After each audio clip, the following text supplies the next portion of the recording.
L'allenatore dell'Azzurra Novara Sergi Punzetti io credo sia molto arrabbiato perché ha visto una squadra molle, sostanzialmente non ha combattuto.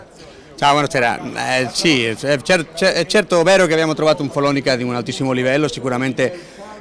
dopo qualche irregolarità un Follonica a casa sua che ha giocato un hockey di altissimo livello, ma noi non abbiamo stato all'altezza, non ha stato la nostra partita, magari può succedere, ma 9-1 è pesante, è meritatissimo perché noi sinceramente abbiamo fatto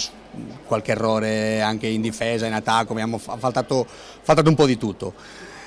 Ma va bene, sicuramente la nostra guerra, la nostra competizione non è contro il Follonica, è contro altre squadre. Il nostro obiettivo è provare ad andare fuori al play-out e sì, dobbiamo giocare il play-out, fare la salvezza.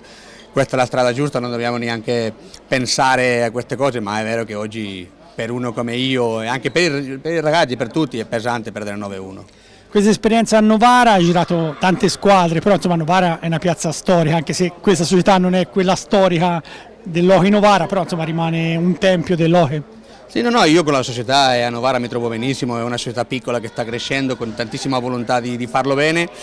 e loro la società sta mettendo tutto quello che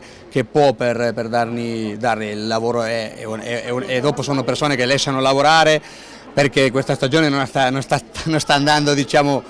in un senso bello perché stiamo perdendo più che vincendo, ma loro sono consapevoli di quello che dobbiamo fare e veramente ringrazio anche tutta la società, il presidente, anche il vicepresidente, tutti per la pazienza che hanno con noi,